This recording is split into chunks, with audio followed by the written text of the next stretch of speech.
Good morning and welcome to Unfiltered Vision News, bringing you the news unfiltered Monday through Friday, 7 to 9 a.m. Eastern.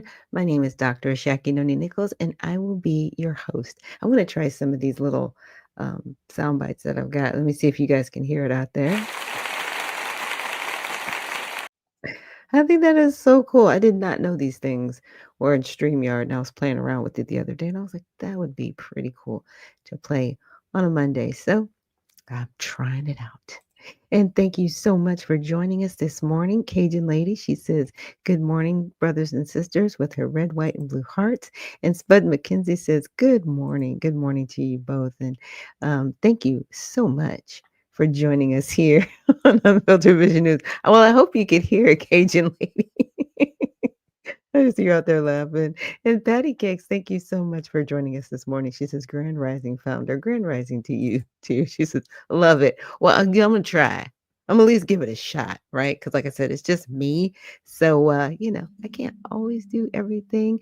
Oh wow, we have someone, Jay from London. He says, what's up from London? Well, wow, thank you so much for joining us here from across the pond, as they like to say.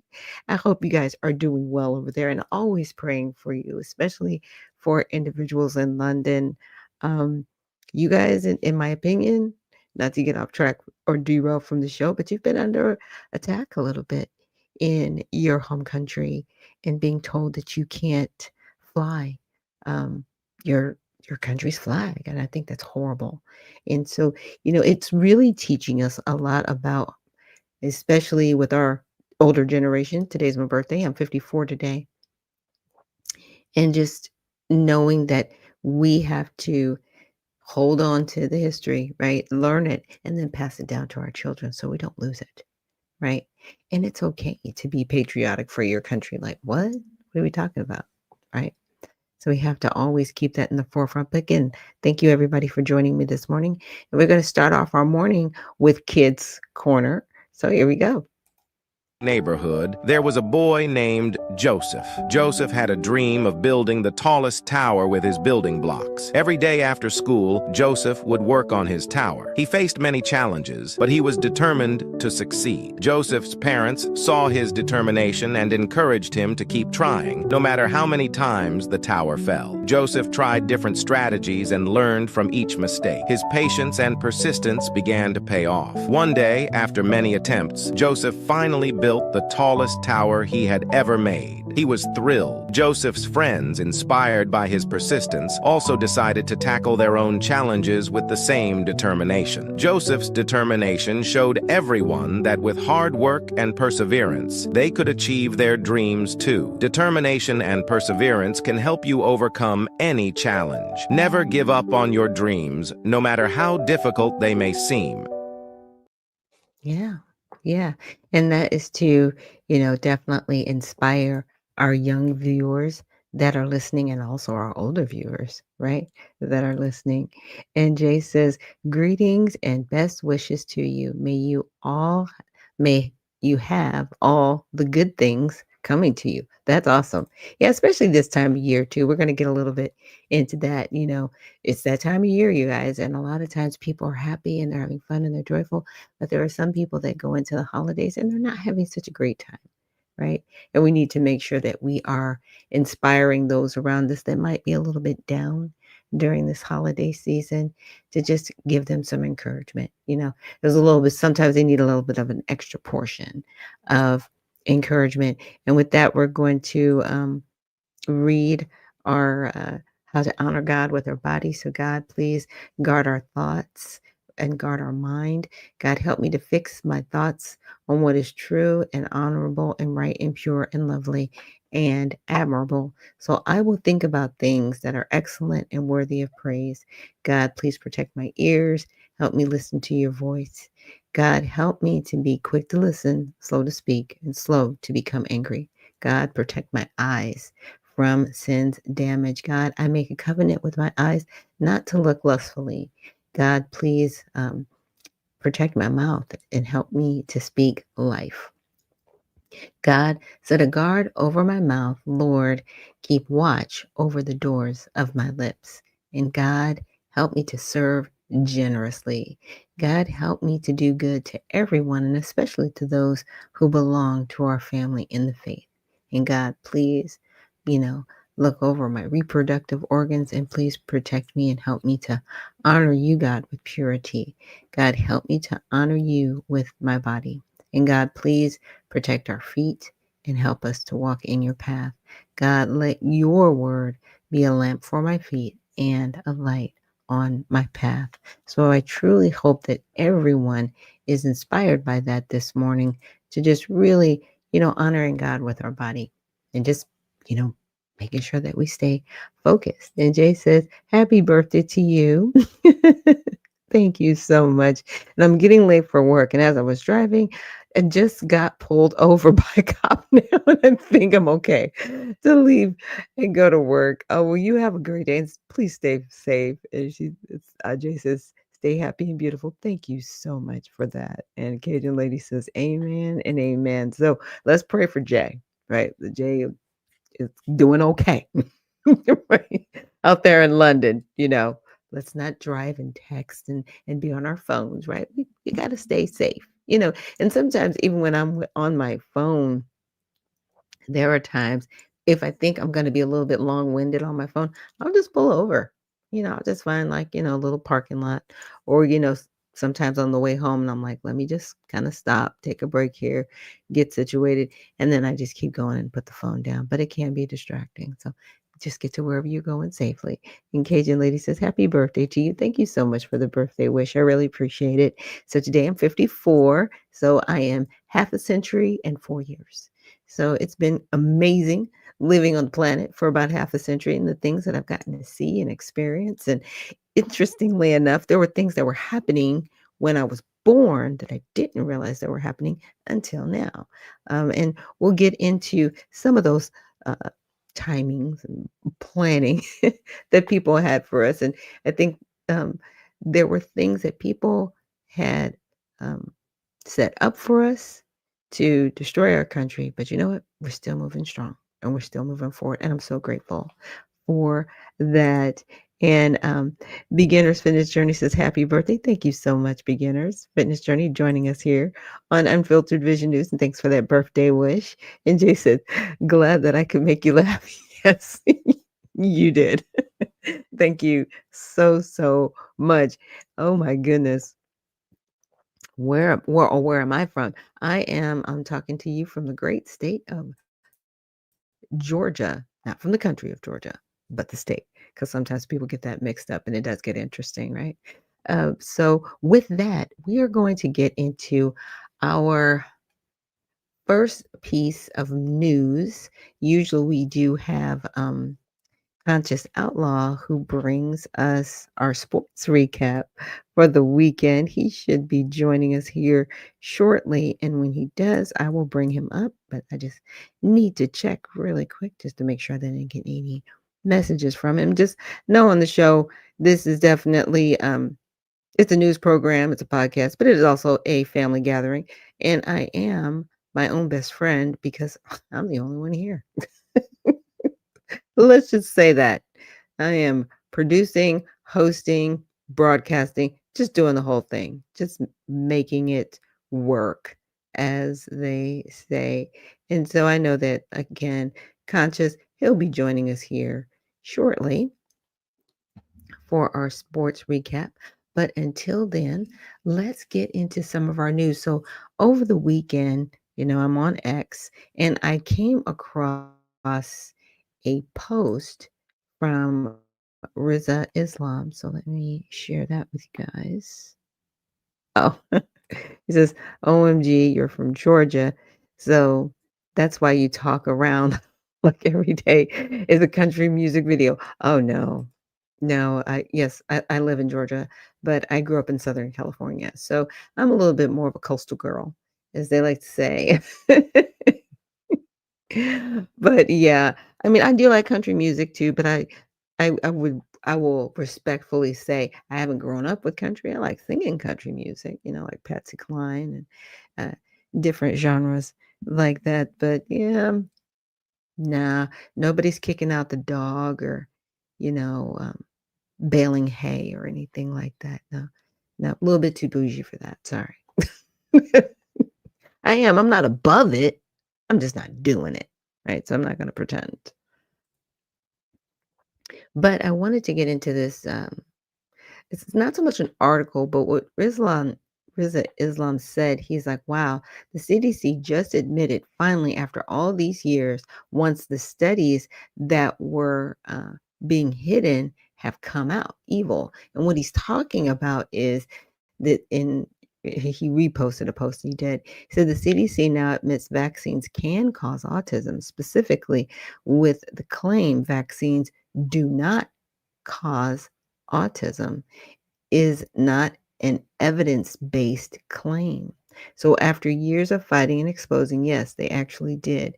This class action lawsuit will break records and every parent of it. So here is a screenshot from the CDC, and I've got the link, so we'll get into that. But right here it says the claim vaccines do not cause autism is not an evidence-based claim because studies have not ruled out, let me just click on that, the possibility that infant vaccines cause autism. So in essence, the CDC, when they were, I don't want to say backed up against a corner, but when people would say, hey, we think, and this is just general public, right? We think that there's a correlation between autism and vaccines. Well, the CDC would push back and say, well, there's no evidence showing that. Okay, well, then do a study, right? This is why we have science. This is why we do studies. This is why we have you literally here in place, CDC, right? And you fall under the FDA and the FDA falls under HHS, right? You're supposed to be here to help us. Okay. Mm, let's see. Sorry, I got distracted. I got a comment here. It says, basically, you're a peach that learned to say, oh, hello. You're the only person I know who can sweet talk someone and cut them off in traffic at the same time. Oh, I would hope. I would hope not. I would hope I would not do that. Um, but see, let's go back to the autism study. I like to try to, read comments, as you guys know, during the show so we can have a full conversation. So here I have the website up, and this was actually as of November 19th. So they just posted this. Now, if anybody's been following the CDC for several years, they pretty much have always been on autism. I'm sorry, vaccines do not cause autism. That's always been their stance.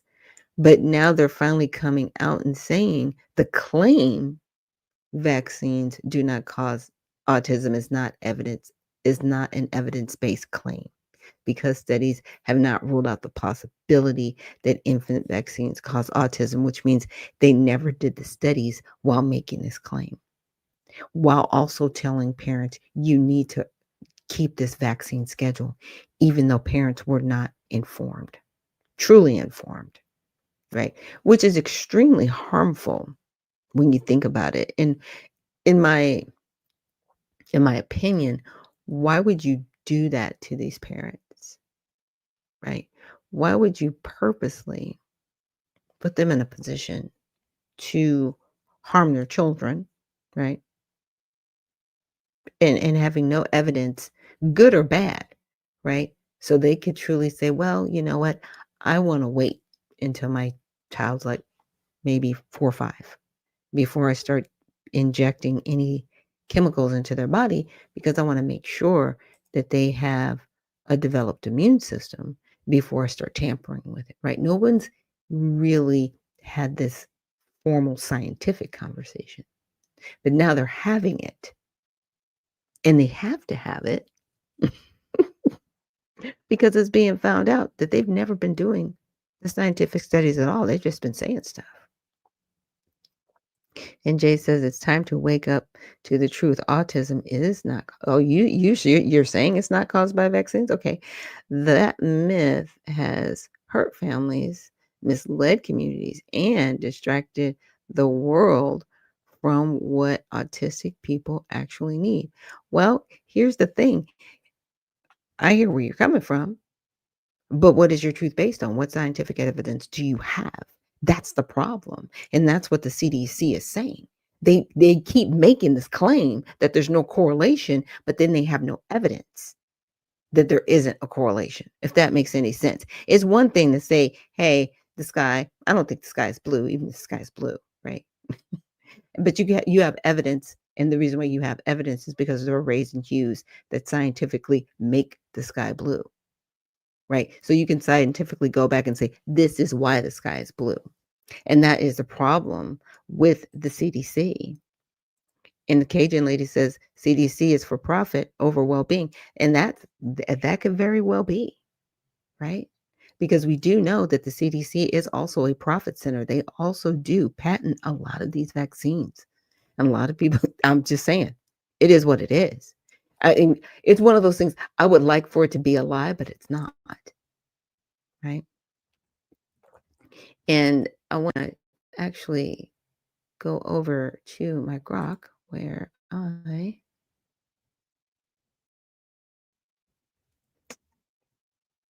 because I actually had this, actually had some of this information pulled up.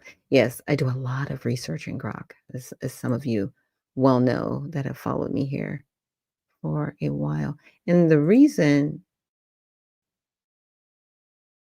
I do some of this research is because I am a paralegal.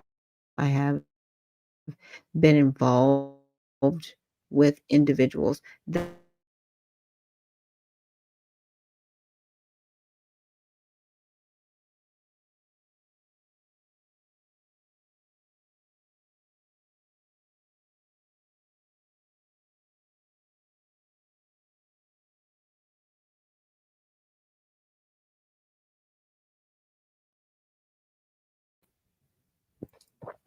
Okay, so you're talking a little fast. You said so. According to the CDC, studies have shown that there is no link between receiving vaccines and developing autism. Okay, I hear what you're saying, but they just said this is their website. This is not me just making it up.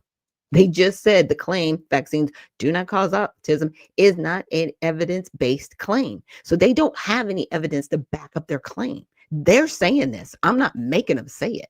I hear where you're coming from.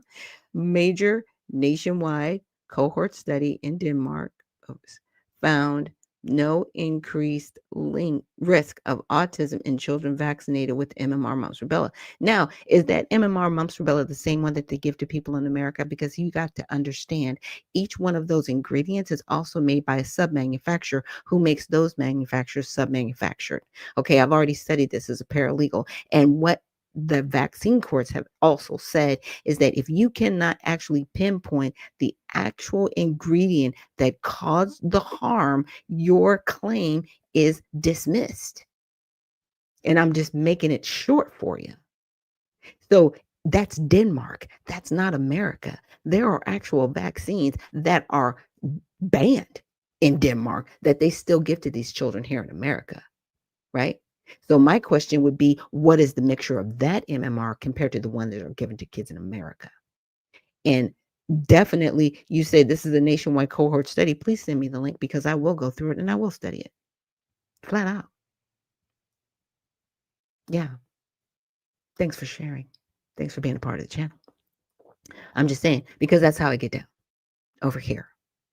I'm not just going to take you at face value. I am going to research, I am going to study, and I'm going to bring it up because it's important. Okay. Period. Now, let me see if I can go back to you. And see, here's part of the problem, and I won't spend too much more time on this, but the biggest part of the problem is that people do not have access to the vaccines. And Patty Cake says, don't read this on air. Listen here. Do not disrespect our foundational Black American News reporter. Oh, we giving warnings. We're shutting it down. So you have expertise in autism and neurodevelopmental research. That's great. That's wonderful. I still need links. I still need information. So if you want to send me that information, you can send it to unfilteredvisionnews@gmail.com. Period. Since that's who you are, because I will verify and I will find out exactly who you are. And if your name is J. Parika, are you Indian? Just asking. Just looking at the name. Um, because guess what? Everybody's doing their research. No one wants any humans to come to harm. Period. Right? So I didn't sit up here and say no one should get vaccinated. I'm just saying people should have more informed consent because that's the biggest part of the problem. We need more informed consent because we're not given that here in the United States. We're just told, just inject your baby with this and shut up and go home. But see, a lot of times people have lost their children, literally. Babies have died hours after being vaccinated. I personally took care of a little boy who was vaccine injured, and I went through his medical records. So you're not sitting here talking to somebody who doesn't have personal experience on the other side. Okay.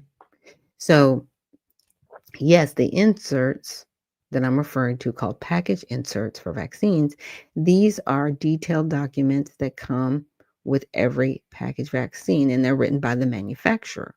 What I haven't seen, and we might get into all of this more in a different day because I only have so much time, is what I haven't seen is that actual information given to the parents. They get a fact sheet that basically says, and I reason I know this because I have children that got vaccinated, right? It's not like my kids didn't get vaccinated, they did.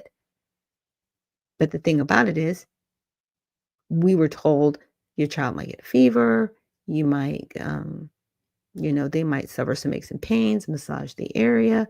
But when my children were being vaccinated, they were maybe getting like one or two vaccines at a time. Right now, these kids are getting like 4 or 5 or more at one sitting. And to me, that's extremely dangerous. And I'm like, okay, if the vaccines are supposed to be better, why aren't there fewer of them? If that makes sense. Because in my opinion, let's just say my kids are, let me see, my oldest is 33, and then my second oldest, she just turned 28, and my youngest, she's 26. So just from that time span, you would think, and I think vaccines might have been maybe, what, I was say 12, and then the boosters might have made them 15, right? You would think with technology that they should only have to get maybe 5 vaccines now, right? Because the vaccines would better equip their immune systems for anything, right? For measles, mumps, rubella, chickenpox. What else was dealing with? Diphtheria, hepatitis. I'm just naming some of the bigger ones. But like I said, you would think by now they wouldn't need as many. Now I think the vaccine schedule is well over 30. Why are there so many more that they're having if the technology is better? That's pretty much what I'm saying. Why do we unfortunately have more children suffering with autoimmune diseases, right? And even autism. And some of these children, luckily they've figured out some of the physical aspects, gut bacteria, mercury, different things that have contributed to certain types of autism in certain kids. They've been able to kind of, naturopathic, get them back to where they need to be. How did we get here with better technology? That's all I'm saying. It's really all I'm saying. And Jay says, I agree with you and I stand with you. And I'm really proud of you. Thank you so much for that. Because, you know, like I said, I'll take the opposition, but definitely send me the research that you found because I want to look more into it.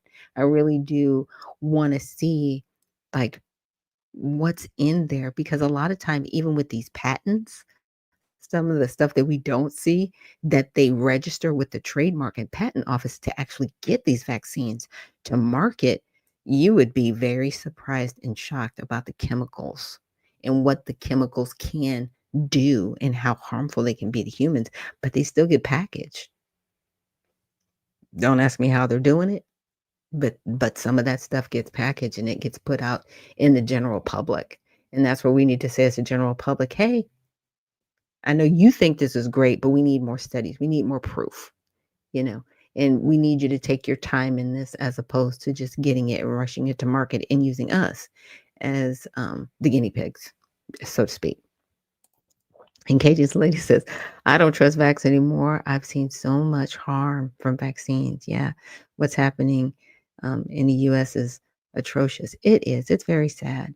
But like I said, I'm really hoping with what the CDC has done right now will actually open up a broader conversation, will actually bring out individuals in the scientific community to actually start doing the studies, right? Really doing the studies, not just saying, hey, we don't think there's a correlation, but saying, okay, we took a group of so many people, we followed them for so many years, and we had another group that didn't get vaccinated at all. We followed it for so many years, and this was the outcome. That's all the general public has really been asking for. And I don't think it's egregious to ask for it. But I think we should. It's one of those things. I really do think we should go that route where we go, hey, we just want the information. Nobody's trying to, you know, rain on your parade, so to speak. We just want to see it. Now, with that, we're going to transition, and I wanted to talk a little bit about this. It's a newly, it's a new piece of legislation. I don't even really know if it's legislation. It's just kind of strange to me. This is just to me, right? I gotta reshare my screen because this is going to be actually in my feed. Let's see, for my X account. So this, here we go. Get it here so you guys can see this. Just showing this from the Hill right now. This is a measure to condemn socialism. The vote is still being tabulated, but of note, the four leading Democrats in the House voted with Republicans to condemn socialism, yet 96 Democrats voted no. Mm-hmm. So those are the Democrats who voted with Republicans, Jeffries and Catherine Clark, Pete Aguilar and Ted Lieu. So that vote is in, and the big meeting happens in a couple hours, White House, with the Democratic Socialists out of New York meeting with President Trump today. Just showing this from the Hill right now. This is a measure. Okay. So, someone asked the question, like, what exactly does this resolution do? Like, okay, what? So do you want to pass a resolution? So a resolution really, it's not a bill. It's not even really a piece of legislation. It's kind of weird. It's very, in my opinion, it's very symbolic, right? You want to pass a resolution condemning socialism. Okay, well, people condemn socialism all the time. But now we're in the House just to have it on record that we condemn socialism. This is laughable. Okay. How do you think schools are funded? That's socialism, by the way. Social Security, our welfare system, our firemen, our police officers. Shall I go on? Shall I continue? Oh, wait a minute. That's right. The federal government. The main crux of socialism is the fact that we all pull our money together and then it's spread out. Now, are we looking at, where socialism, where some people are like, hey, because that's communism. Everybody has to be equal and have equal resources. But socialism is basically putting it all together and spreading it out amongst the masses. Y'all weird. So here's the bill, or I'm sorry, here's the resolution. Gotta make sure I get my verbs right. So, denouncing the horrors of socialism. What? We all know this is horrible. Why does it need to be here? Just strange. So they really said, whereas socialist ideology necessities in concentration of powers that has time and time again collapsed into communist regimes, totalitarian rule, and brutal dictatorships, whereas socialism has repeatedly led to famine and mass murders and killing of over 100 million people worldwide. Okay, like I said before, I won't call it straight socialism, but we have quasi socialism, and it is used in our country. I just explained to you a few of the examples of what we use it for. Okay. So I was just like, I asked, Grok to summarize it, and it's denouncing it. They gave the sponsors specific name, not detailed in summary. There's no co-sponsors, right? And so we can go back here to congress.gov and just say, so here's the co-sponsors to the bill. Here's the people who sponsored it. Representative Salazar, Maria Salazar from Florida. She's in, yes, 27th district in Florida. Now, this is the same individual that was talking about giving people not amnesty, but she wanted to make it so where people that were here illegally could stay here, right? Not get amnesty, but stay here and work amongst us and basically work their way to citizenship, which is still amnesty. It's like she doesn't want people to get deported that have been here, maybe more than 10 years and they have not filed for citizenship. It was really weird. She's a Republican. She's in Miami or the Miami area, I should say, of Florida. And I'm like, you're disgusting. Like, what are you trying to do to our country? Like, what is really going on? So she sponsored it, but here's the thing. There were 63 people that co-sponsored it. So it wasn't like she was the only one on board with this. And I get it. You're going to denounce socialism. Okay. And so we've got a lot of Republicans in here, 63 of them. Okay. I'm at least Stefanik. Okay. All right. Yeah. I'm just like, okay. Got it. But again, what's the purpose? And most of these people that co-sponsored it are Republicans. So it wasn't something that was bipartisan. It's extremely partisan, right? And so I went, obviously ChatGPT, and I was just like, okay. All right, so for text, this concurrent resolution denounces socialism and opposes the implementation of socialist policies in the United States. The resolution is brief, focusing on declarative statements without operational details, which basically means basically it's symbolic, and that's just my opinion. So the resolution appears in searches for socialism. Okay. Again, we use socialism in this country. We utilize it. We just don't call it socialism, right? We call it taxes. We call it, hey, we're going to use your taxes and we're going to fund these different areas of your local government, your federal government, right? Social programs. We're just going to use your tax dollars, but we're not going to call it socialism. Okay. Whatever floats your boat makes you happy. So I was like, what is the true purpose of this legislation? Right. And the true purpose is to denounce the horrors of socialism, is a concurrent resolution introduced, like I said, by Maria Alazar as a non binding measure. It has no force to law, but serves as an official congressional expression of policy.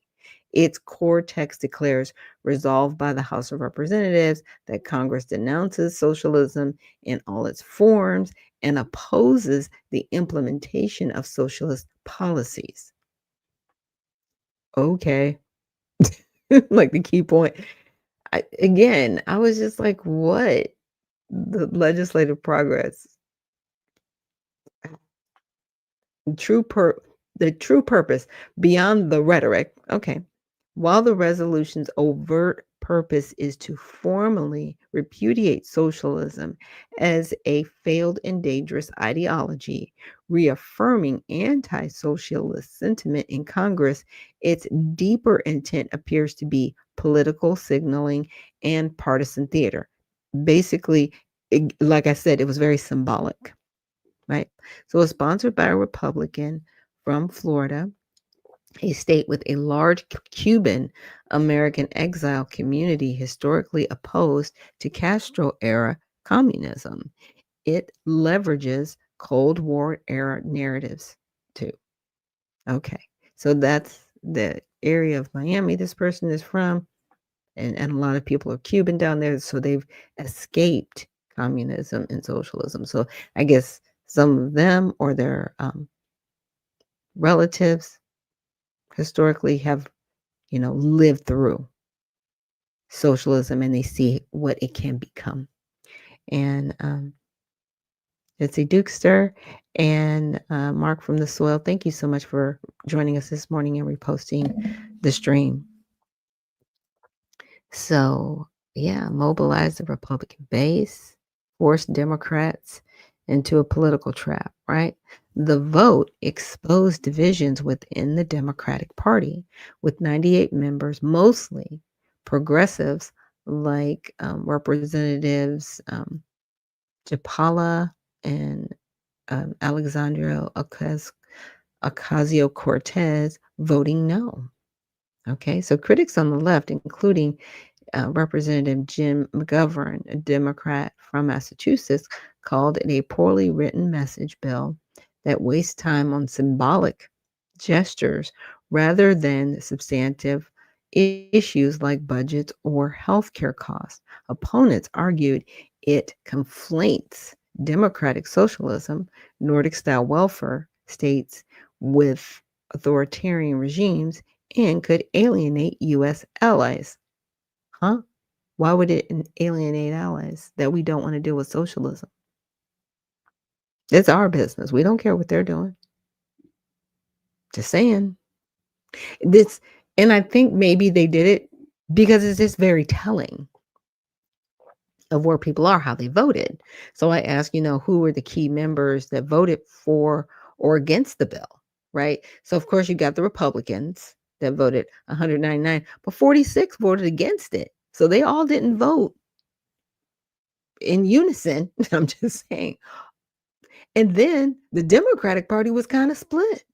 So they had more people that voted against it, but they still had 86 people that voted for it.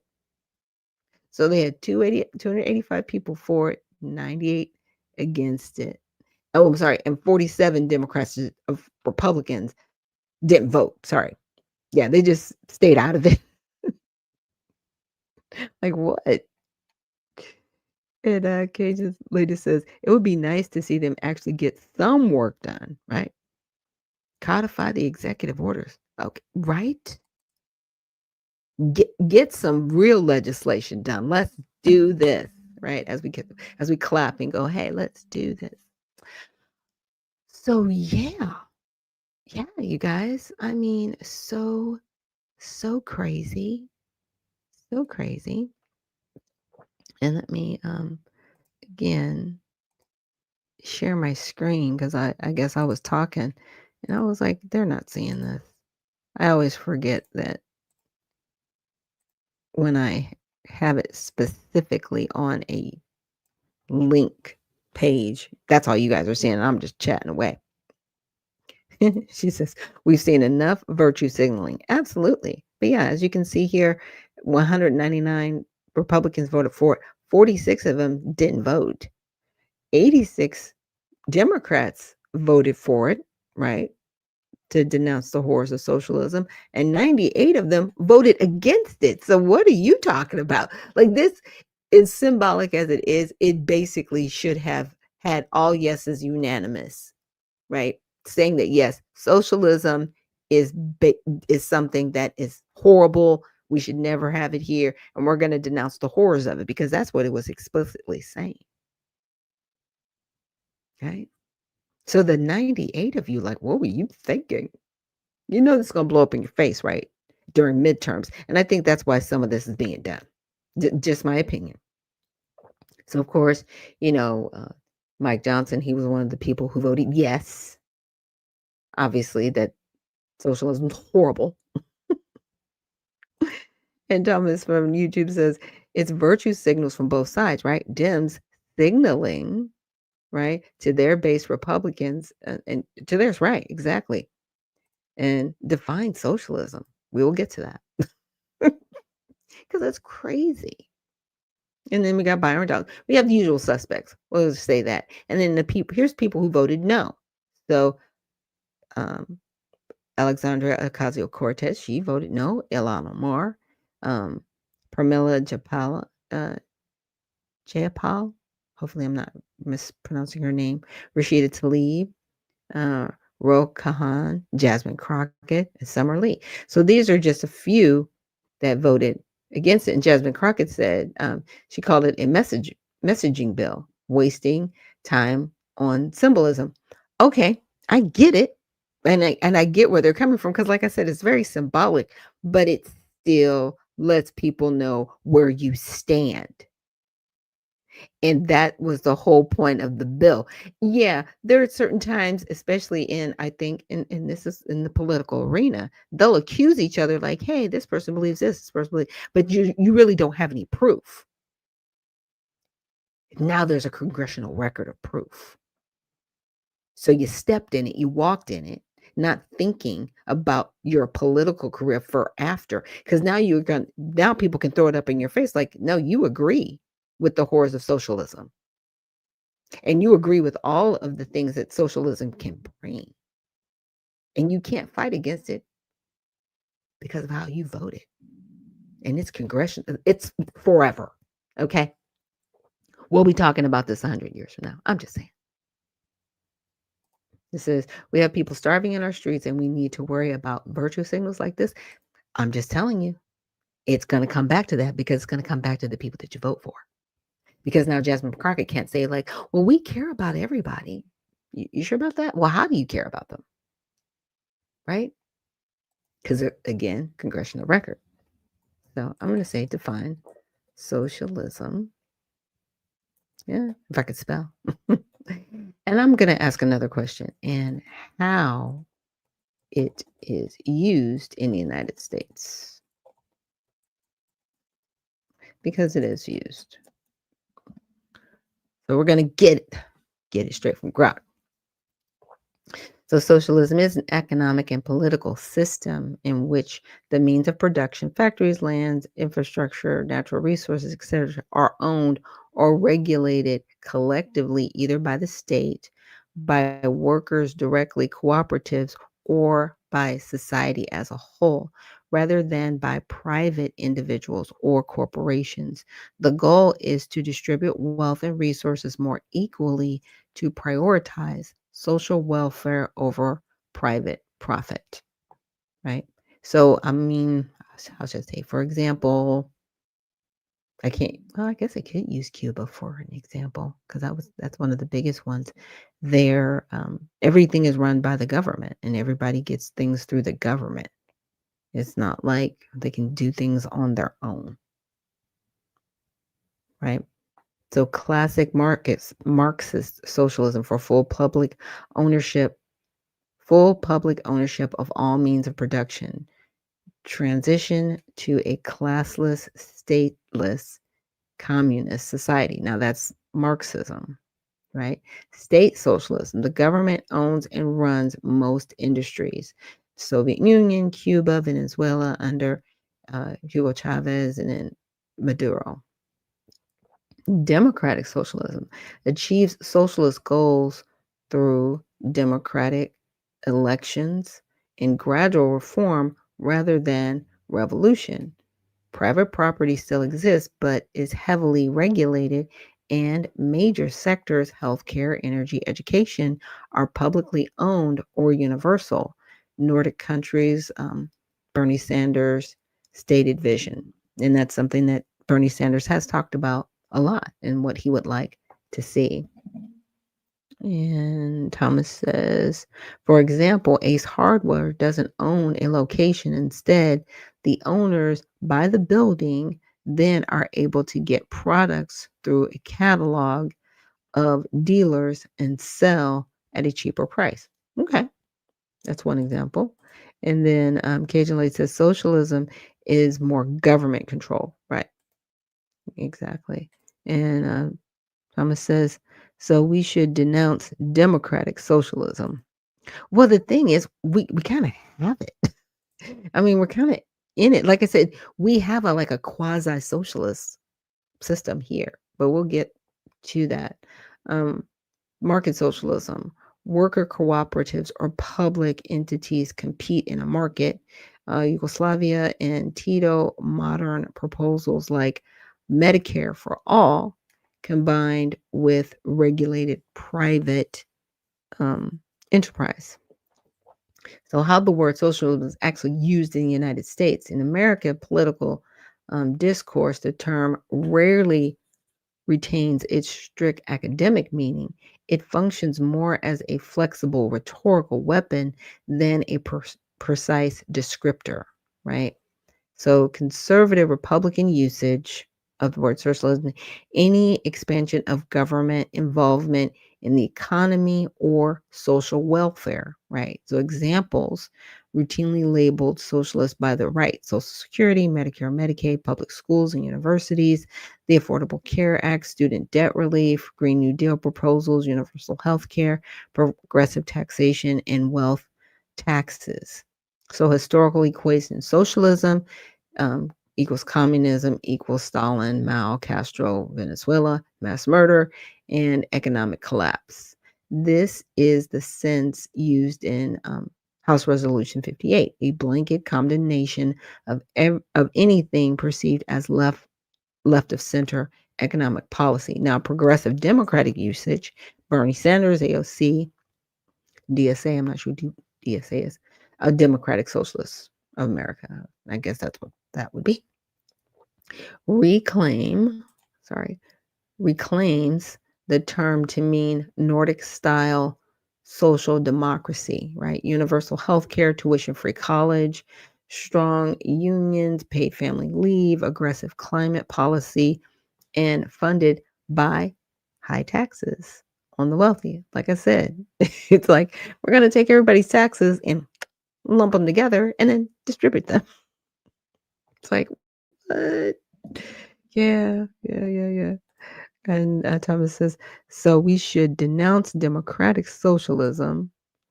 We do what's with healthcare then. And then you say, yeah, because after I'm reading it, yeah, that's what I'm saying. It's like we already have it. It's just how we're not saying that we're doing it, right? But we are doing it. Now we may not have tuition free college, but there are trade schools that are free to the general public. So are we all socialists now? I'm just saying. It's here. It's been here for a long time. Emphasize on the wealthy. Look up the effective tax rates of the Rockefellers. Oh yeah. Yeah. Exactly. I haven't even gotten to that whole thing. I'm probably gonna have to get to that tomorrow with the with Tell It All Tuesday. He says, no, the yep was the Republicans saying everything left of center. Gotcha. So, what trade schools are free? Well, I did it in my broadcast, I'd say maybe almost 2 weeks ago, where the Trump administration, they've actually put forth trade schools that are free in certain states through, I want to say, workforce development in certain states. And you can actually go to a trade school for free. You can. Um, I will put the link of it again here in the show, but I did it, like I said, I did a deep dive on it a couple of weeks ago. So we have that. It's not like it doesn't exist. So no, their tax rates from the 50s and 60s. Okay. Yeah, tax rates were a lot different. People could actually keep up with the cost of living, and then somehow after the 70s, all that changed.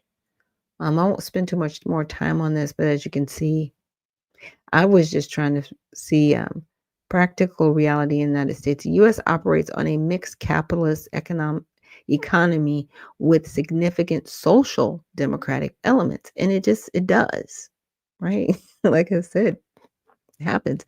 Private ownership dominates, right? 85 to 90% of the economy. Major socialist style institutions already exist and enjoy broad public support. Social Security, like I said, it's like, what? What are you talking about?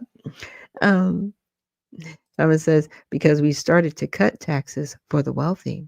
Yeah, and see, also around the 1900s, it was Woodrow Wilson that actually inducted the 16th Amendment that we so graciously, you know, get to live under now, where the federal government gets to take part of our tax dollars and use it. So I'm not saying it tongue in cheek, but I am. The 16th Amendment is a socialist amendment because it's literally taking tax dollars from American citizens and using it for the federal government. And there's nothing we can do about it. I mean, we could, you know, ratify the Constitution, but that would take 36 states, and that's how they got the 16th Amendment in there anyway. Because, see, we used to fund our country off of tariffs before we started to fund our country off of the backs of American citizens. And those are just facts. It is what it is. You might not like it, but it is what it is. Occasionally says the rich will transfer their wealth into a foundation, therefore never being taxed on their wealth, while they'll continue to destroy the middle class. We all know middle class will be the ones harmed financially. Oh yeah, that's where it usually falls. And we need to go back to 100% tariffs to stop using Americans as the world's tax servants. Yeah, it would be nice. It would be nice. But I mean, that's a lot of what's happening and where we've been for a long, long time. But because we don't always know, right? Because they never really teach us this in school. These are things you have to learn outside of school. This is why we are where we are. So Medicare, Medicaid in 1965, the government funded health care for seniors and low income, public schools, education, and land grant universities, government ownership of Amtrak, TVA electricity, the postal service, large portions of land, um, BLM national parks, and this is like the Bureau of Land and was it Bureau of Land Management? Yes, and municipal utilities, cooperative structures, credit unions, REI, rural electric co-ops. Yeah, so yet no majority party advocates nationalizing oil companies, banks, tech giants, or retail the way 20th century socialist states did, right? Like I said, that's why it's that quasi, like a little quasi thing. That's why we increase the wealth back to the original effective tax rates. A 20% tax rate, even on Amazon alone, could pay a SNAP benefit to every citizen. Absolutely. Absolutely. I kind of like the flat tax. Um, it's not, no, it's, I guess it's hypothetical, but I like the flat tax initiative if it could be initiated properly, right? If it could be done properly, then that way you would really only pay taxes on goods you buy. Like if you buy a boat, you pay taxes on that, right? Certain services you would pay taxes on, but you would have your own money to do that, and you would be able to make better choices, right, with what you spent your money on, if that's what you wanted to spend your money on, and certain other assets. But then all the other taxes would have to go away, right? So there wouldn't be a federal tax, right? Because right now, if you work a 40-hour work week, 22 of your hours are going to your state and federal taxes, and you are keeping the other 18 hours, but you were expected with that 18 hours to function as if you have the whole 40. And that's the harm that's been caused by our federal government. And that's what's really not being fixed. But we have the grandstanding, right, of HR 58, like, oh my gosh. And they'll use it as a political football because this is who they are. And they know that the general public is not as informed as they should be. And they can take advantage of people and manipulate them. And it's really sad. It says the trouble with a flat tax is 10% on someone making 60,000 a year, right? Is much more harmful to someone making 600,000 a year, right? Because they can afford it. But see, and then that's where, and see the whole thing with the flat tax too. And it's, I want to say it was, oh gosh, his daughter is serving as governor, Huckabee. His whole thing was to give subsidies to people who couldn't afford the flat tax. I'm like, but see, then we're back at socialism. It all comes back to something that we've been relying upon, as opposed to saying, no, we're going to figure out a way to live off of tariffs 100%, period. And you're going to leave federal tax dollars alone. The federal government, hey, you're not going to be able to be ballooned as much. You're going to have to figure out how to function without everybody's money. Yeah. States, you're going to have to figure out how to function without taking everybody's money. Hey, I'm not saying socialism is horrible. It's what it can lead to, right? Because we're in it. Because we do it. Like in my house, I'm paying taxes, right? Let's just think about this. I'm paying, Dexter says yes. So I'm paying taxes, right, on our house every year. Taxes keep going up, right? Because,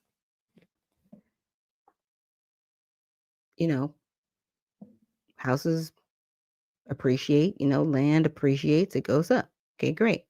But I would say of the taxes that we pay annually, my husband and I, almost, well, I would say close to 50% of those taxes go to fund schools in the area. Now, I don't have children going to school in my house. So why should I be paying taxes for schools that I'm never going to have children attend? I'm just using that as an example, right? And I'm thinking, the only people that should be paying for the schools, if they're paying taxes, should be people that have children going to school. That makes sense to me, right? And you're saying helping the destitute is bad. I'm not saying helping the destitute, it's not bad. Because see, before we had welfare, we had churches that actually took care of the community, right? We actually had other people that took care of each other in the community. We actually had a system where, people would stay home with grandma and grandpa. We had generational homes, so they didn't have to go to a nursing care home. They stayed at home. Okay. We had a system in place, but then it became a situation of greed, in my opinion. And we got away from taking care of one another. We got away from actually being real families, right? And that's how the United States used to be. It used to be like a family. We got away from that. And it's got to change. It does. Yeah.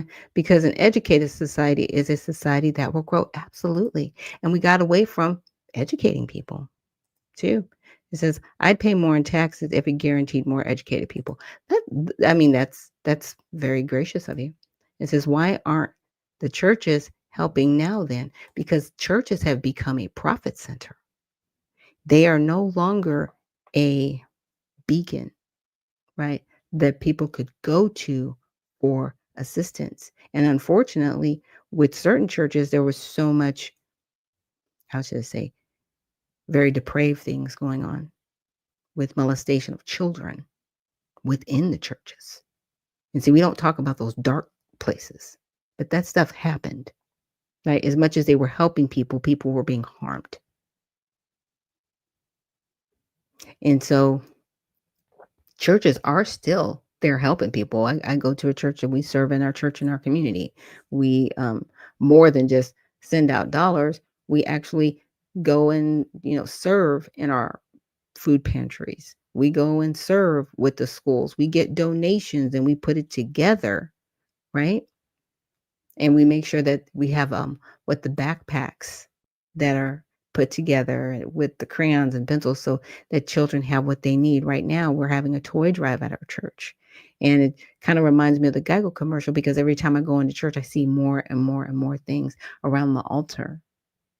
And that's where we put a lot of, what is being given so people can actually see, yes, this is what we are doing as a unified group to help other people in our community that are our neighbors that we may know or not know, so that we can benefit them in their lives. Like, that's what we need to get back to and do. But like I said, a lot of these churches, they're not set up that way. They're set up as like, let's pass the collection plate around 3 or 4 or 5 times and make sure the pastor, they're driving a Bentley, but they have people within their congregation that may not be eating. But that same person is putting in the last of their monies because they're believing God for a miracle. But you have a church that is lopsided like that, and it happens. So he said, so instead of hoping for the graciousness of myself paying for education in churches to operate as a church should, we instead make it happen through taxes and legislation. And that's what we've been doing. That's exactly what we've been doing. But the problem is people have gotten greedy, and this is my opinion, they've gotten greedy with that system. And they've done things in a way that it's lopsided, and now we see it more.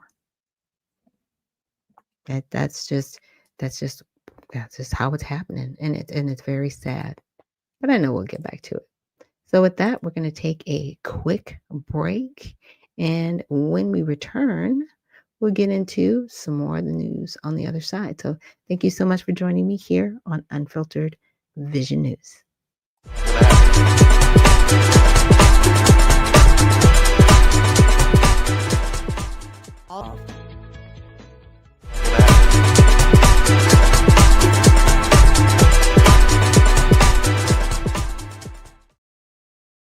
And we are back. Thank you so much for joining me here on Unfiltered Vision News, bringing you the news unfiltered Monday through Friday, 7 to 9 a.m. Eastern. My name is Dr. Ashaki Noni Nichols, and I will be your host. And so we're now going to get into the meeting between President Donald Trump and Mayor-elect Mamdani. New York's highly controversial mayor, and this changes everything. I feel very confident that he can do a very good job. I think he is going to surprise some conservative people, actually. Trump's doing something very strategic here. Wait till you see what it is. I appreciate it. Please. I appreciated the meeting with the president, and as he said, it was a productive meeting focused on a place of Democrats aren't shared gonna like admiration this. and love, which is New York City, and the need to deliver affordability to New Yorkers, the 8.5 million people who call our city their home, who are struggling to afford life in the most expensive city in the United States of America. We spoke about rent, we spoke about groceries, we spoke about utilities, we spoke about the different ways in which people are being pushed out, and I appreciated the time with the president, I appreciated the conversation. I look forward to working together to deliver that affordability for New Yorkers. Okay, by having this meeting, Trump just elevated Zoran Mamdani, who says he is a socialist, to the top of the Democrat Party. And that has massive implications for future elections in this country. But just days ago, you referred to President Trump as a despot who had betrayed the country. You said you would be his worst nightmare and accused him of having a fascist agenda. He did say that. Are you planning to retract any of these remarks in order to improve your relationship? I think both President Trump and I We are very clear about our positions and our views, and what I really appreciate about the president is that the meeting that we had focused not on places of disagreement, which there are many, and also focused on the shared purpose that we have in serving New Yorkers. Do you hear frankly, that? That is something that could transform the lives of the 8.5 million people who are currently struggling under a cost of living crisis, with 1 in 4 living in poverty. And the meeting came back again and again to what it could look like to lift those New Yorkers out of struggle and start to deliver them a city that they could do more than just struggle to afford it, but actually start to live in it.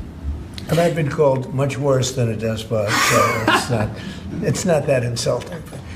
Maybe I think he'll change his mind after we get to work. By having together. this Yes, meeting, please. Trump has basically signaled to everybody in America who cares about affordability that he and Zoran Mondami care about it to the same degree. This is a huge issue in the midterm elections, and Trump right now is setting it up so that people who are comfortable voting for Mr. Mondami, even though he's a socialist because he cares about affordability, will also be comfortable continuing to vote for the president. New Yorkers who had voted for the president last November on And there is Hillside voter Avenue and overlap. Fulham Road, I asked them why. I heard again and again 2 major reasons. One was that they wanted an end to forever wars. They wanted an end to the taxpayer dollars we had funding violations of human rights, and they wanted to address the cost of living crisis. Mr. President, Look at them all. you've threatened to send federal troops to New York City. Oh, yeah. You both have differences when it comes to ICE agents in New York City. Mr. Mondani, you've called ICE a rogue government entity. I wonder how you reconcile your differences on both of those issues. Well, I think we're going to work Yep. them out. And I Gonna think work that, together.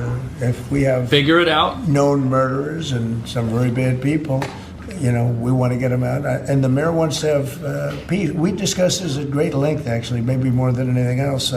He wants to have a safe New York. Ultimately, a safe New York is going to be a great New York. If it's not safe, no matter how well we do with pricing and with anything else, we can talk about anything you want. If you don't have safe streets, it's not going to be a success. So we're going to work together. We're going to make sure that if there are horrible people there, we want to get them out. I think he wants to get them out maybe more than I do. So we'll work together. We discussed it at great length. So you've got to understand something. If Trump were to have this meeting and Trump were to alienate Mr. Mamdani or go to war with him in some way, that's just going to push voters away. That's just going to make people think, you know what? These politicians, they don't actually care about solving my problems, my quality of life problems, my high rent, my unaffordable groceries. But by doing this, Trump is totally squashing that. He's eliminating the argument that only one political party in this country cares about affordability, and he's doing it way ahead of schedule. But now the implication is you are going to have people who vote for Mr. Mamdani, who voted for Trump previously, and then vote for candidates like Trump again in the future. The idea that people are voting along party lines is gone after this meeting. And too often politicians are looking to lecture to New Yorkers what they should care about as opposed to listen. And when we spoke to those voters who voted for President Trump, we heard them speak about cost of living. We focused on that same cost of living, and that's where I am really looking forward to delivering for New Yorkers in partnership with the president on the affordability agenda. And I think we have to. You can't underestimate the voter overlap here. In getting the prices, because we've gotten fuel prices way down, but it hasn't shown up in Con Edison. I want to ask the mayor-elect about a House resolution. It just passed overwhelmingly to condemn socialism, including with 86 Democrats, all of House Dem leadership, and the minority leader, Hakeem Jeffries, despite his endorsement of you. What's your reaction to that?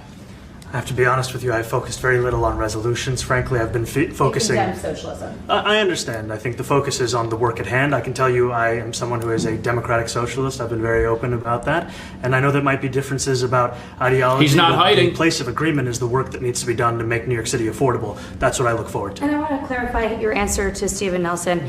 He asked about your comment calling the president a fascist. And your answer was... Both President Trump and I have been clear about our positions and our views. Are you affirming that you think President Trump is a fascist? I've spoken about... That's okay. You can just say yes. Okay. It's easier. It's easier than explaining it. I don't mind. Mr. President, I wanted to ask you also about this Ukraine plan. This is going to tell voters that they don't have to be afraid of supporting one political party over the other. It's okay to cross the aisle. It's okay to vote for the other team if you like the candidate. And that is huge because typically people want to vote straight ticket. Typically people want to vote straight down the middle. But now that's all going away. The era of political parties may be gone after this meeting, and that's what nobody's talking about. Mr. President, the cost of living is something that you and Mr. Mamdani seem to agree on. Democrats have run New York City for a long time, Mr. Mamdani. Do you see Democrat policy specifically as being a problem? And I'd like that be a question that both of you could answer in New York City. Look, I think that there are many things in our city where we have to own the responsibility of it, things that existed long before the president was the president. And those are also part of the message of our campaign, was to take on a broken politics of the past. And I ran against a number of candidates who represented different versions of that past. And what we found time and again is that working people were left behind in the politics of our city. And what we're looking to do is put those people right back at the heart of our politics so that we don't have a situation where we're in the wealthiest city in the history of the world, and yet 1 in 5 can't even afford $2.90 for a Metro card. It's crazy. You know, we had some interesting conversation, and some of his ideas really are the same ideas that I have. But a big thing on cost, you know, the new word is affordability. Another word is just groceries. You know, it's sort of an old-fashioned word, but it's very accurate. And they're coming down high. They were, you know, we had, both of us, we had the highest inflation in the history of our country the last 4 years under the Biden administration. And we've got inflation down now to a normal number. It's going to go even a little bit lower than that. Katie, do you have something? Mr. President, thank you so much. Mr. Mamdani often talks about New York City being covered by international law, that they will follow international law. Oh, yeah. Doesn't often talk about the U.S. Constitution. What is your response to that? They're all trying to make them fight. I don't know what you're referring to in terms it can be covered by international law, local law. It's covered by a lot of laws, but it's covered by U.S. law. Are you referring to anything in particular? He just says that they're a city that endorses and enforces international law. He has to beat back the attempts to get them to fight. Would you want to respond to I think what I've shared with the president is our desire. And he's giving him ground. Follow the laws of our own city, laws that protect building him up as the leader also of the Democrats. Desire for consistency in our politics across the board, and that's something that we've talked about and something that I know many New Yorkers want. After this meeting, every Democrat in the country is going to have to get behind Zoran Mamdani, who has said that he's a socialist and has policies that in the past have never worked. Now, if he can work with Trump and good things can happen in New York, I am all for that. I think everybody is for that. But it totally flips the landscape around here. These moderate Democrats, I think they're gone. I think they're dinosaurs after this. We work with ICE then? We discussed ICE and New York City, and I spoke about how the laws that we have in New York City allow for New York City government to speak to the federal administration for about 170 serious crimes. The concerns that many New Yorkers have are around the enforcement of immigration laws on New Yorkers across the 5 boroughs, and most recently we're talking about a mother and her 2 children, how this has very little to do with what that is. What we did is we discussed crime, more than ICE per se. We discussed crime, and he doesn't want to see crime, and I don't want to see crime, and I have very little doubt that we're not going to get along on that issue. He wants to, and he said some things that were very interesting as to housing construction, and he wants to see houses go up. He wants to see a lot of houses created, a lot of apartments built, etc. And you know, we actually people would be shocked. But I want to see the same thing. And that's what's so shocking about this meeting. Everybody expected this to be some sort of boxing match. Everybody expected this to be some sort of war between America and the Soviet Union, but that's not what it is. Trump has done what I think is something very smart by not alienating people who may have voted for both him and Mr. Mamdani, by focusing on affordability and making it look like he wants to work with the Democrat Party. Here he is with the new head of the Democrat Party right here, a new rising force on that side. And he says, look, I want the same things. I want a better life for Americans. He wants a better life for Americans. We're going to try to figure it out. And you've got to understand something. Forget the partisan politics. People want to feel like their government is working for them. For so long, people have felt like their government works against them. This is putting an end to that. The anti-Israel protesters. Oh, anti-Israel. Now they're going to bring up Israel. Policies as well that Mayor-elect Mamdani talked a number of times about on the campaign was shifting the tax burden for property taxes from taxes, what he called minority communities to white-based communities and putting more taxes on white people. I also noticed in your acceptance speech you didn't mention anything about America. See, they're friends. This is a good meeting. And so I didn't know if that was one of the policies that you guys had spoken about. We focused on affordability. We focused on the cost of living crisis. What I will say is that I am very much interested in property tax reform because what we see right now in New York City is a system that is so inequitable that it can't even stand up in court. Right. And the president and I spoke about the importance of not only building more housing, but also making sure that regulation of housing is something that is manageable to actually get through and not the cause of yet another weight that we see in our city. But to be clear, you're continuing this idea of race-based property taxes. No, to be very clear, that's what you said. No, the use of the term was a description of neighborhoods, not a description of intent. He's talking about how in New York City you have areas where property values have exploded, like in Lower Manhattan, where the property taxes on those buildings are actually less than buildings that look similar but just happen to be in Brooklyn and Queens. And what he means here is rearranging the deck, so to speak. His terms were very inflammatory. I think that was on purpose to help win an election, but that election's over. So you intend to tax the whiter neighborhoods more? No, we intend to create a fair property tax system because we want a New York City that is not only fair and equitable, but also one that every New Yorker can afford. Fascinating. They're getting along. Please, go. Mr. Mamdani, anti-Israel protesters just targeted a synagogue in New York. Are you concerned about Jewish New Yorkers feeling welcome and safe in the city? And President Trump, you've threatened to cut off federal funding to New York City. What policies would prompt Trump you to do and that? Mamdani against the media. That's the narrative of the room. Well, I think if we didn't get along, whether it's cut off or just make it a little bit difficult or not give as much, we want to see, I use the term, we don't want good money going after bad. Right. We don't want that to happen. I don't think that's going to happen. I did say that, subject to what policies are being set. We had a meeting today that actually surprised me. He wants to see no crime. He wants to see housing being built. He wants to see rents coming down, all things that I agree with.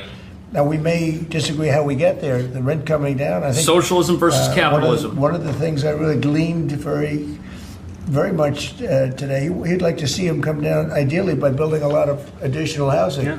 That's the ultimate way. He agrees with that, and so do I. But if I read the newspapers and the stories, I don't hear that. Is Mamdani really a socialist? Today, and I think that's the question. Positive step. No, I don't expect. I expect to be helping him, not hurting him. A big help, because I want New York City to be great. Look, I love New York City. It's where I come from. I spent a lot of years there. Now I'm right here. We took a big setback with the mayor that we had, Dame de Blasio. Yeah. Who wouldn't work with Trump. Tremendous setback for the city. I think this mayor can do some things that are going to be really great. It's almost as if Trump is hosting a foreign dignitary with views that are totally contrary to how things normally work in America, but isn't denigrating that person and is saying, look, I think we can work something out. Like, think of a meeting between Trump and Putin, or Trump and Kim Jong-un. That's what the style of this meeting is here. That, hey, we're not enemies. We don't have to be enemies. We might have massive differences that are huge. Capitalism, socialism, big differences, but there's a way to get things done. And at the end of the day, the president's a deal maker. And by having him and Zoran Mamdani on the same side of the aisle, literally, that's this shot right here. Them on one side, the media on the other. It's setting up something that's probably going to make Democrat voters who are rabid socialists and hate President Trump very upset. Mr. President, Thank you, Mr. President. You're a billionaire. You have a different address nowadays than you used to, but you used to call New York City home. Would you feel comfortable living in New York City under a Mamdani administration? Yeah, I would. I really would. Especially after the meeting. Absolutely. What makes you We agree on a lot more than I would have thought. Democrats are going to hate this. I want him to do a great job, and we'll help him do a great job. He may have different views, but in many ways, we were discussing when Bernie Sanders was out of the race, I picked up a lot of his votes, and people had no idea. Right. Because people forget he was strong that. on not getting ripped off in trade and lots of the things that I've practiced and been very successful on. tariffs, a lot of things. Bernie Sanders and I agreed on much more than people thought. And when he was put out of the race, I think quite unfairly, if you want to know the truth, many of the Bernie Sanders voters voted for me. And I felt very comfortable, frankly, in seeing that and saying that. And, you know, it just turned out to be a statistical Trump truth. is But piling dirt no, I feel on very the tomb I would be, of the liberal very Democrat comfortable Party. being in New York, and I think much more so after the meeting. Yes, please. Thank you, Mr. President. I have a question for you, but a very quick one for the mayor. Why did you fly here? Aren't trains greener? I Not use every really. form of transit, and I want to make sure that they're all affordable in New York City, and that's why making buses fast and free is a centerpiece of our campaign. Did you? There is a bus that goes. Well, but I know, but if he flew, that's a lot quicker too. No, I mean he's working very hard. What a dumb for him to question. be- That's a It wasn't a dumb question. It was a question of, hey, a lot of socialists, they always complain, especially socialists with I want to say the Mandani mindset, but like Ocasio-Cortez, you know, the Green New Deal, they're like, yeah, we need to make sure that there's no carbon and all these other things. And that's what that reporter was getting at. It was like, why don't you take the bus, since that's a greener form of transportation, as opposed to taking a plane? It's very hypocritical. And a lot of them are hypocrites. The ones that claim to be like, oh, we need to be greener, who will take a Lear jet, like Gavin Newsom, to Brazil to go to a meeting to say how greener things need to be and how carbon taxes need to be applied to everybody else but him. Right? It's that stuff. And sincerely, Wallace, thank you for reposting the stream, and good morning to you too. Thank you for joining us. very long drive. I'll stick up for you. You know, the plane takes you 30 minutes up and driving takes you a long time. You've accused the U.S. government of committing genocide in Gaza while President Trump was working on peace. Why that? I've spoken about the Israeli government committing genocide, and I've spoken about our government funding it. And I shared with the president in our meeting about the concern that many New Yorkers have of wanting their tax dollars to go towards the benefit of New Yorkers and their ability to afford basic dignity. And what we see right now is we're in the 9th consecutive year of more than 100,000 school children being homeless in our city. And there's a desperate need not only for the following of human rights, but also the following through on the promises we've made New Yorkers. And I appreciated the meeting we had and the work that we can do. Do you agree that President Most Trump Americans will do the want to peace see and their work government hard to work make the for them? peace because he worked hard to do the peace in the Middle East and everywhere? What do you agree with that? I appreciate all efforts towards peace, and I shared with President Trump that when I spoke to Trump voters on Hillside Avenue, including one of whom was a pharmacist that spoke about how President Trump's father actually went to that pharmacy not too far from Jamaica Estates, that people were tired of seeing our tax dollars fund endless wars. And I also believe that we have to follow through on the international human rights, and I know that still today those are being violated, and that continues to be work that has to be done no matter where we're speaking of. Mr. President, right. Thank you, Mr. President. Do you view the mayor-elect as the true leader of the Democrat Party? And do you think Leader Schumer is a leader? Here's the question. Follow his lead? Well, look, I hope they have great leaders. This is a man that right now I think is focused in New York City. He is the I leader. really think he has a chance to do a great job. We're going to help him, but I really think he has a chance to do a great job. Wow. But I'll let you answer that. You consider yourself the leader of the Democrats. I think it's more appropriate for him. I consider myself the next mayor of New York City, and I keep my horizons firmly on New York City, and I appreciate the meeting with the president, which focused again on the 5 boroughs and whether New Yorkers could afford to live there. No Democrats are meeting with the president. They just shut down the government and said they wouldn't meet with him. And here we have the new leader, the new face of the party, meeting with the president. This totally changes the game in ways that are going to just upset the Democrat base and force votes over to the Republican side. It's going to be very interesting to see how that works in the midterms. But listen to this. Being the mayor of New York City is a big deal. Absolutely. I always said, you know, one of the things I would love to be someday is the mayor of New York City. Being the mayor of New York, and especially now, because I think you're at really a turning point, one way or the other. It can go great, or it can go in a different direction. It is a turning point. I think you really have a chance to make it great. Mr. President, you say you love New York City. Who doesn't want that? Does New York City love President Trump?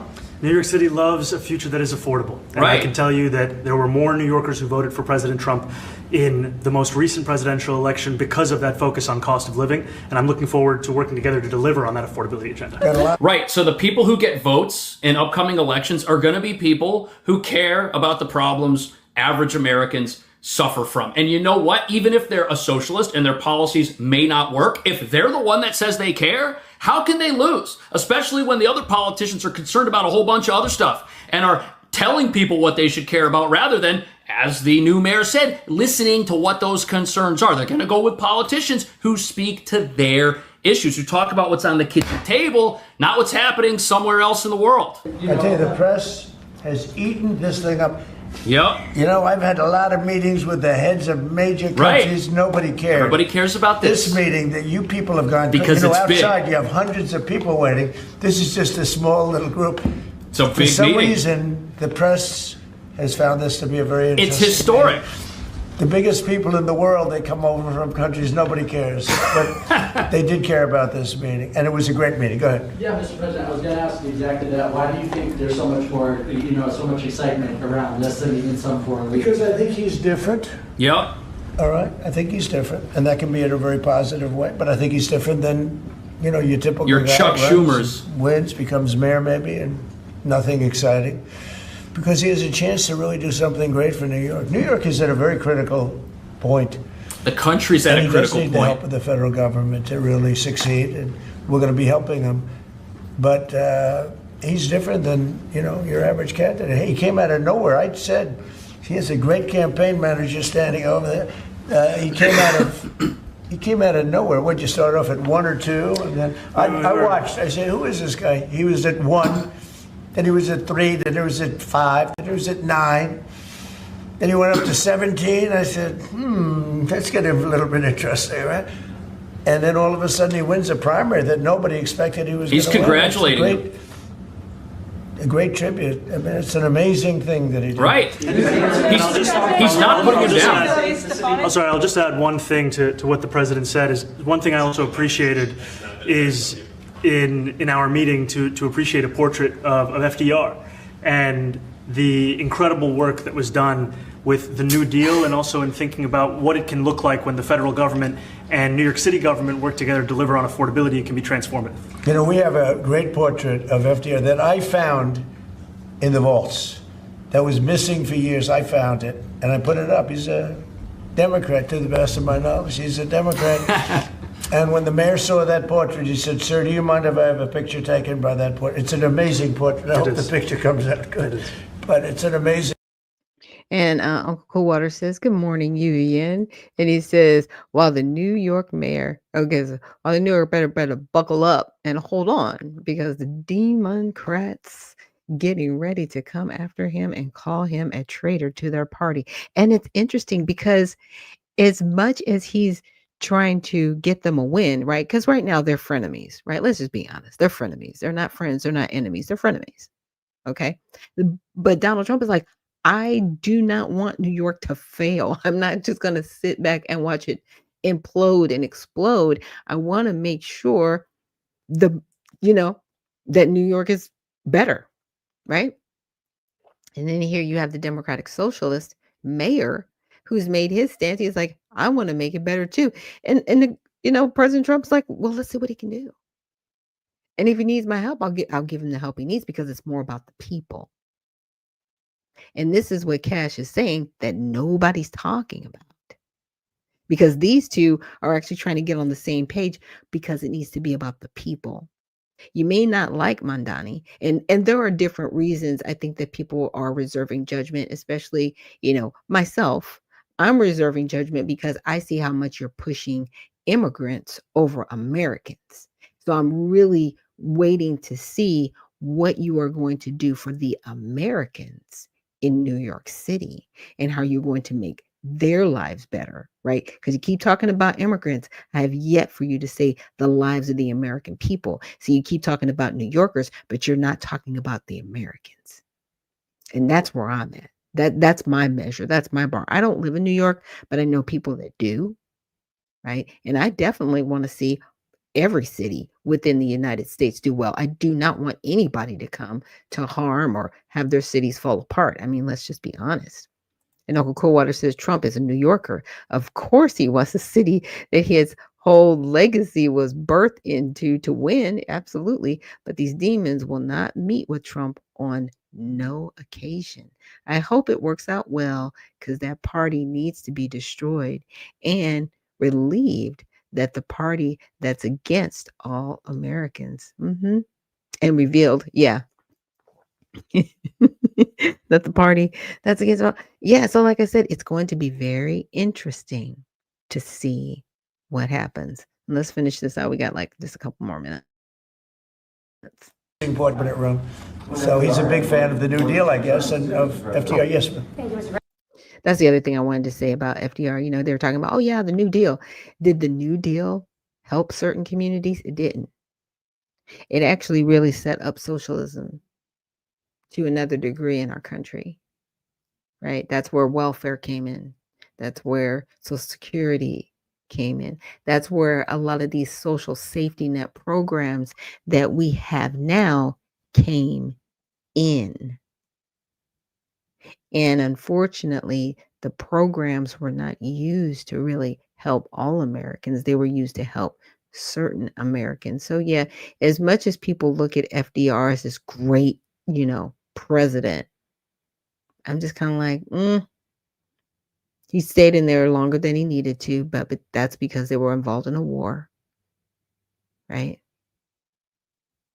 But did his policies really benefit everybody? And, the Great New Deal, it was not designed to help everybody.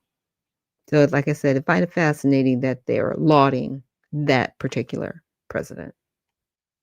President, you said that you both spoke about crime. There are many police officers set to come off the rolls at the end of this year in New York City. That might change. Are you going to allow those police to be replaced with police officers, actual cops? And are you going to require that happens? Would there be some consequence if the staff happens? But again, that's going to be ultimately the mayor's decision. What's your answer?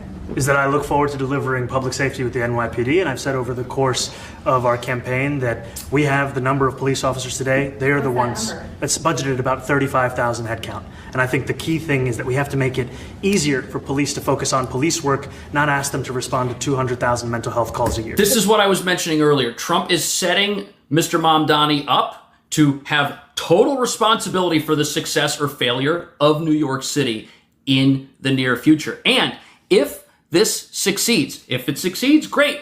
But socialism is going to be tied to a lot of these viewpoints. Will that work? Hasn't worked at any other time in the entire world. It's failed everywhere it's tried. So a very interesting dynamic is being set up here where Trump can basically say, hey, I told the mayor what I thought he should do. I let him make his own decisions. It worked. It didn't work. I think many of you watching already have an opinion on whether or not socialism is going to work out for New York City. I have my opinion on that. I don't think it's going to, but I do think that the idea of people working together, that if Trump can go and work with Kim Jong-un, how can he not work with the mayor of New York City, right? How can he not do that? Interesting times are ahead. Thank you.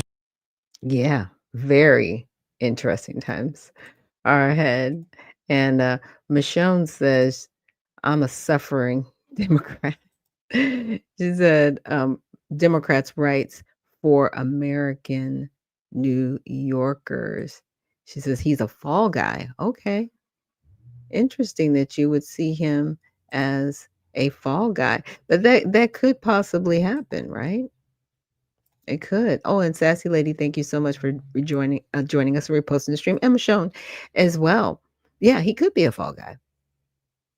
Because like I said, it is still very fascinating, very interesting that we have someone who is claiming to be a democratic socialist, and people are like, what does that really mean? And I'm really grateful that Thomas asked the question, like, well, define socialism. I'm going back to how different groups define socialism in practice, right? So for the Republicans, this is what they call socialism: almost any government expansion of welfare state or regulation. right? And some examples might be Medicare for All, Green New Deal, student debt relief. Now, that's interesting because they can say, okay, that's a form of socialism. But if you look at ICE agents were offered a bonus, they were offered education, but they were also offered student debt relief. Oh, do we not know that? Yeah. That was one of the bonuses that they were being offered. So here you're saying student debt relief is socialist if it's done under the Biden administration. But if it's done in a different way under the Trump administration, you're not even addressing it. See, it like again, for me, it just depends on how people want to view it, not even if it's factual, right? Just trying to get through the comments. And Michonne says his numbers don't match up to who really voted. Yeah, a lot of people are saying that. So I'm actually hoping they do a deep dive and a forensic on the actual election. They have time.